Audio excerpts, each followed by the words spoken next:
नमस्कार, बहुत स्वागत है आपका। मैं हूं आपके साथ विवेक शुक्ला। 15 सालों का वनवास खत्म करके सत्ता में काबिज हुई भूपेश सरकार अपने 2 साल पूरे कर रही है और इन 2 सालों में सरकार ने कई वचन निभाकर जनता के दिलों में अपनी जगह बना ली है।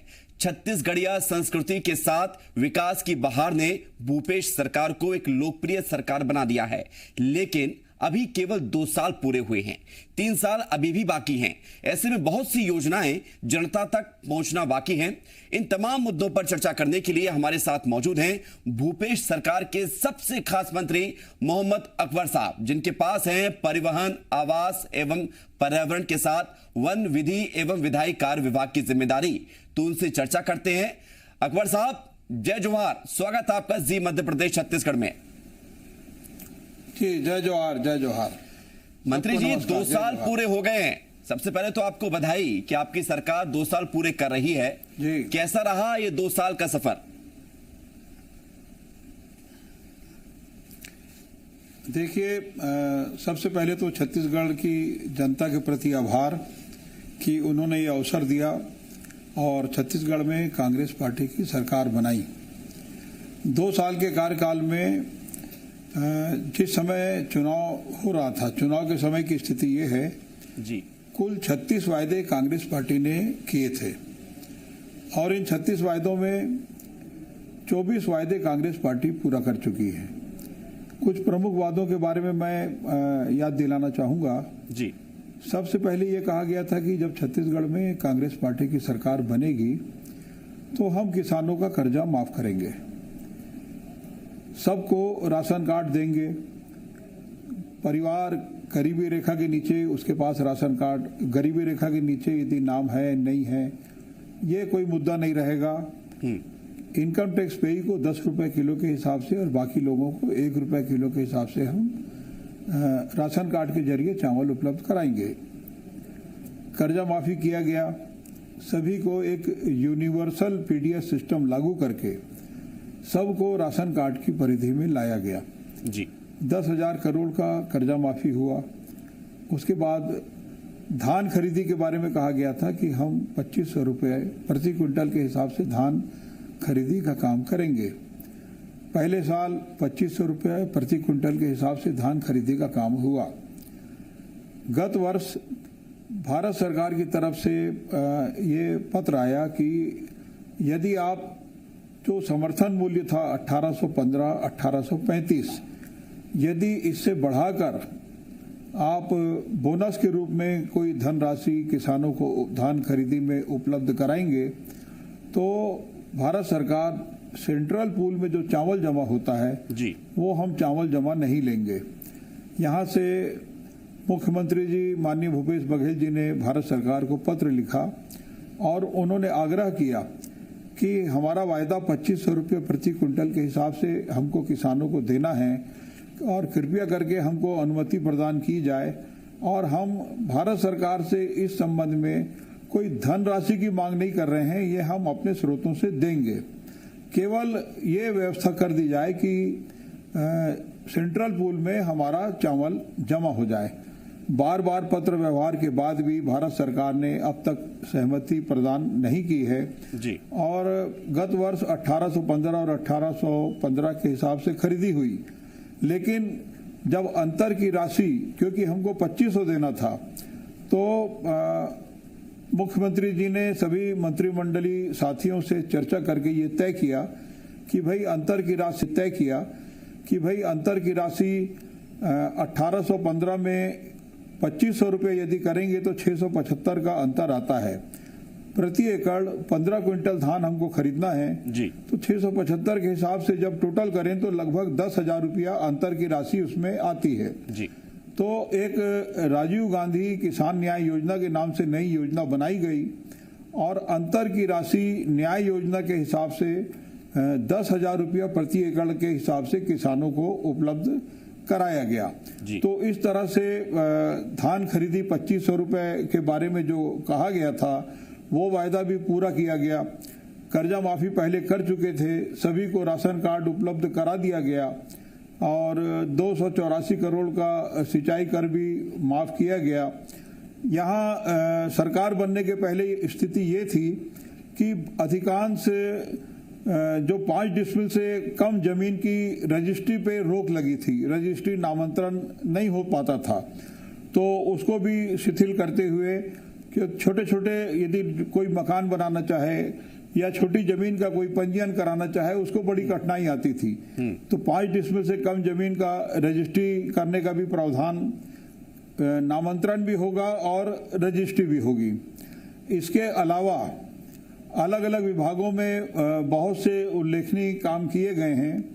मैं यदि अपने वन विभाग के बारे में बताऊं जी, कोरोना काल में भारत सरकार की तरफ से 16 लघु वनोपज को समर्थन मूल्य में खरीदने का प्रावधान है।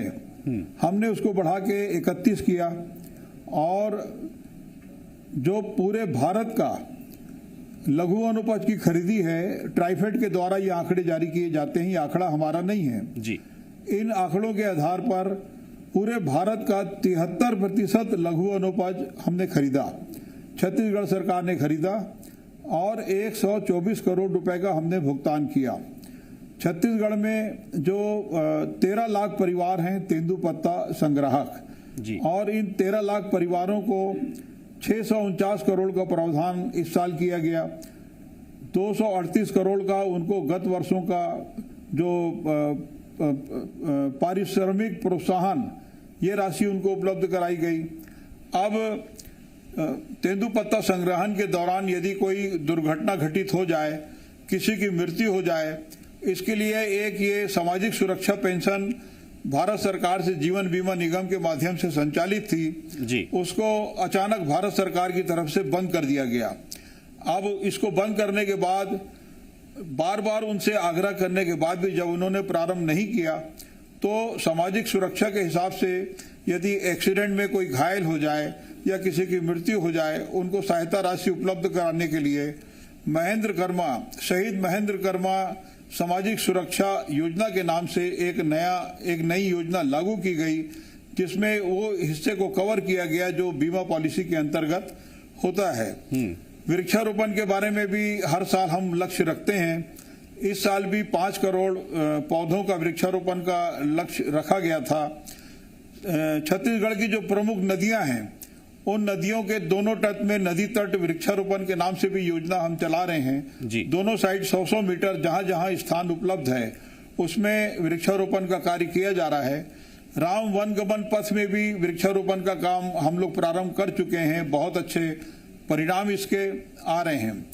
इसके अलावा वन विभाग की तरफ से एक आपने सुना होगा कि छत्तीसगढ़ में सेमरसोत, बादलखोल, तमोर पिंगला, ये 3 स्थान ऐसे हैं जो हाथी रिजर्व के नाम से इसको सुरक्षित रखा गया है।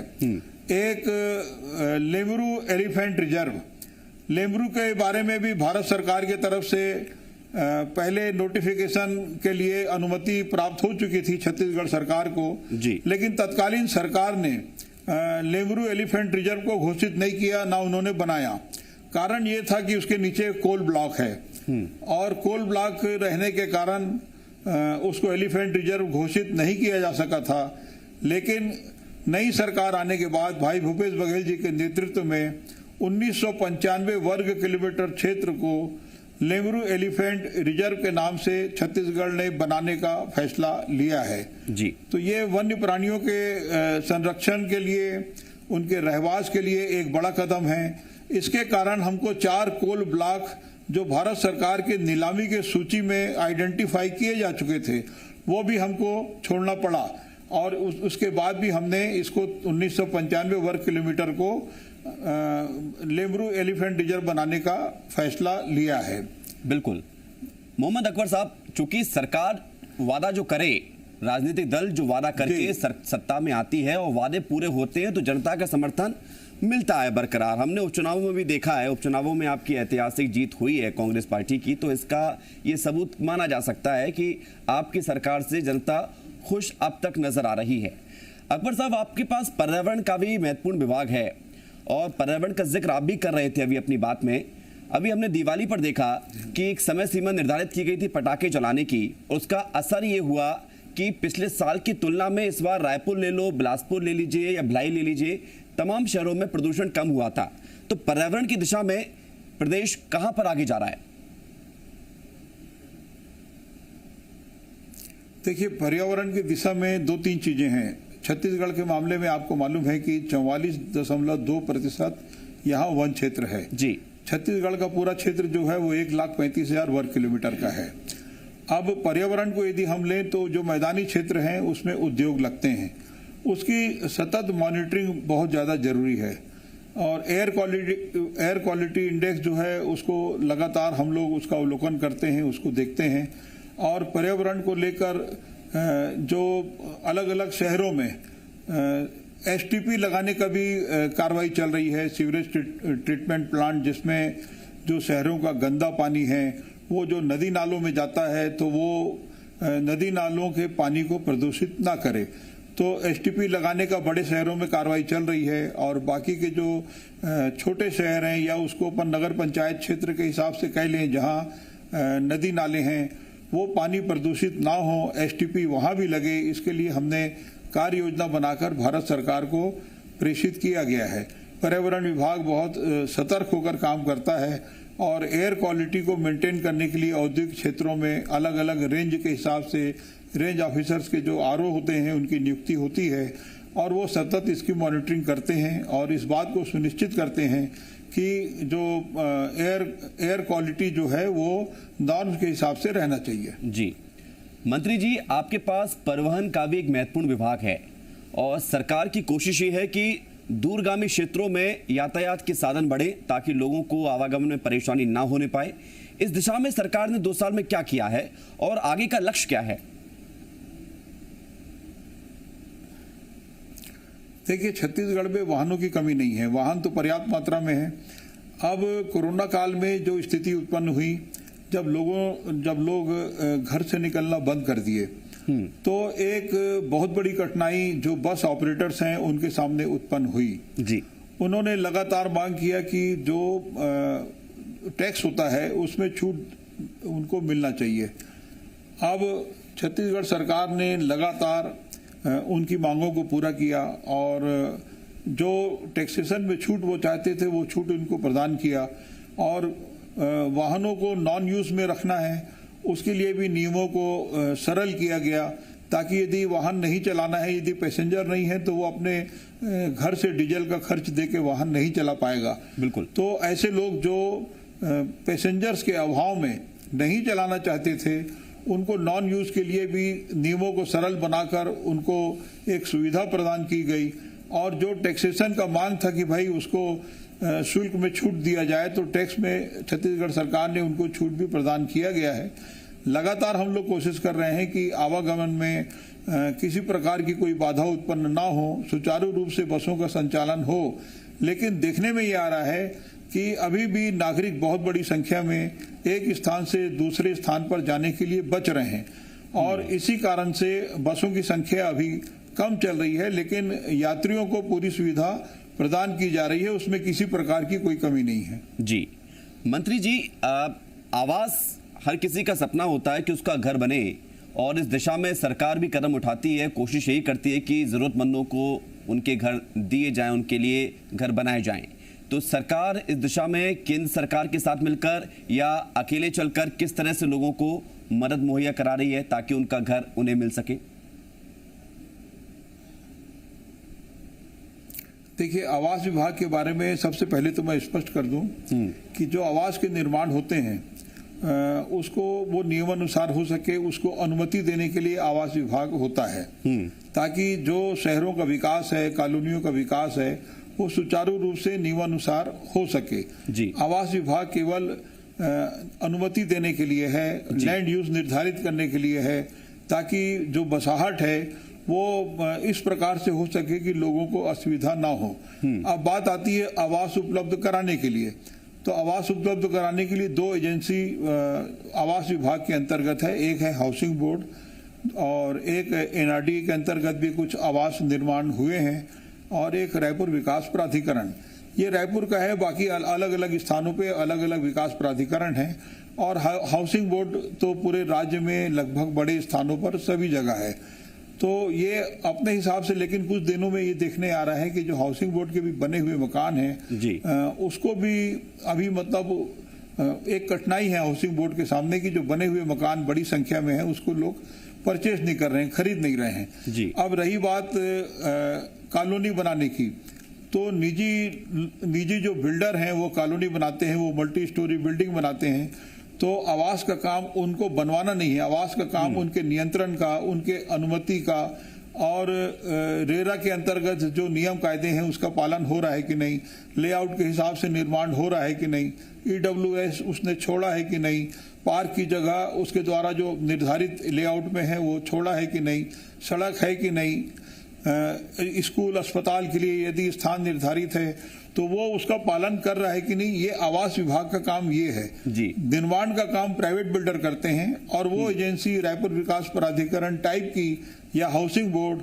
या एनआरडीए ये लोग निर्माण का काम करते हैं। जी, लेकिन मंत्री जी अभी आप ही ने कहा कि कुछ घर ऐसे बन चुके हैं जिनको लोग नहीं ले रहे हैं, तो इस दिशा में फिर सरकार कोई योजना लाकर या कोई ऐसी तरकीब खोजकर जिससे कि लोगों को घर मिले, या कोई ऐसी योजना है आगे के लिए, कैसे मिलेंगे घर? ये मंत्रिमंडल ने इस बारे में तय किया है और मकानों के दरों को भी हम लोगों ने काफी कम कर दिए हैं और कम करने के बाद उसको ऑफर आम जनता से ऑनलाइन मांगा गया है, जिसमें कुछ सफलता भी मिली है और अभी ये क्रम जारी है। जी मंत्री जी, 2 साल पूरे हो गए हैं, आपके पास कई विभाग हैं और पिछले साल एक विभाग और जुड़ा, विधि वाला विभाग, और अभी हाल ही में छत्तीसगढ़ में कृषि संशोधन कानून भी लेकर सामने आप आए हैं और देश में किसानों का प्रदर्शन भी चल रहा है, इस पर सरकार क्या मानती है? देखिए, जो कृषि संशोधन कानून लाया गया है, कृषि मंत्री हमारे माननीय रविंद्र चौबे जी हैं, मुख्यमंत्री जी के साथ हमारी बैठक हुई थी और उसमें हम लोगों ने ये जो कानून आया है कि मंडी क्षेत्र के बाहर उन्होंने मार्केट एरिया घोषित कर दिया। हमारा ये कहना है कि जो मंडी क्षेत्र हैं 69 मंडी है और 188 उप मंडी हैं। अब नया जो कृषि कानून है यदि आप उसको पढ़ेंगे तो आज यदि किसान मंडी क्षेत्र में जाएगा, मंडी के भीतर जाएगा कृषि उपज को विक्रय करने के लिए जी, तो पुराने कानून के हिसाब से स्थिति ये थी कि वहाँ कंपटीशन होता है, नीलाम होता है, बोली होती है, तो एक उचित दर उनको कंपटीशन के आधार पर मिल जाता है, लेकिन 2% का शुल्क उनको देना होता था।